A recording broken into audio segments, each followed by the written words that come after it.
ಕೋಮಿನ ವಿವಾಹದ ಕುರಿತು ಬಾಗಲಕೋಟೆಯಲ್ಲಿ ನಡೆದ ಹಿಂದೂ ಕಾರ್ಯಕರ್ತರ ಮೇಲಿನ ಲಾಠಿ ಚಾರ್ಜ್ ಹಾಗೂ ದೌರ್ಜನ್ಯ ಖಂಡಿಸಿ ಬಾದಾಮಿಯಲ್ಲಿ ಪ್ರತಿಭಟನೆ ಮಾಡಲು ಕೈಗೊಂಡಿದ್ದರು.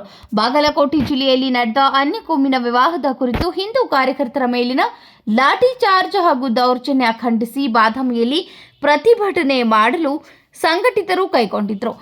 ಪ್ರತಿಭಟನೆ ಪ್ರಾರಂಭಿಸುವ ಮುನ್ನ ಪೊಲೀಸ್ ಇಲಾಖೆ ಜೊತೆ ಮಾತು ನಡೆಸಿದರು. ನೀತಿ ಸಂಹಿತೆ ಜಾರಿಯಲ್ಲಿರುವುದರಿಂದ ಪ್ರತಿಭಟನೆಗೆ ಅವಕಾಶ ಇಲ್ಲ. ಬಾದಾಮಿ ಪಿಎಸ್ಐ ವಿಠಲ್ ನಾಯಕ್ ಅವರು ಘಟನೆ ಕಠಿಣ ಸ್ಥಿತಿಗೆ ಹೋಯಿತು. ನಂತರ ಸಂಘಟನೆಯ ಕಾರ್ಯಕರ್ತರನ್ನ ಪೊಲೀಸ್ ವಶಕ್ಕೆ ಪಡೆಯಲು ಮುಂದಾದರು. ನಂತರ ಶ್ರೀರಾಮ ಸೇನೆ ಜಿಲ್ಲಾಧ್ಯಕ್ಷರು ಶಾಜಿ ಪವಾರ್ ಅವರನ್ನ ವಶಕ್ಕೆ ತೆಗೆದುಕೊಂಡರು. ಘೋಷಣೆ ಕೂಗಿದ್ದ ಪೊಲೀಸ್ ಇಲಾಖೆಗೆ ಕಾರ್ಯಕರ್ತರು ಧಿಕ್ಕಾರ ಹಾಕಿದರು. ಹೆಚ್ಚಿನ ಸಂಖ್ಯೆಯಲ್ಲಿ ಕಾರ್ಯಕರ್ತರನ್ನ ವಶಪಡಿಸಿಕೊಂಡರು. ಮುಂದಿನ ಸುದ್ದಿ ಕಾದು ನೋಡಬೇಕಾಗಿದೆ.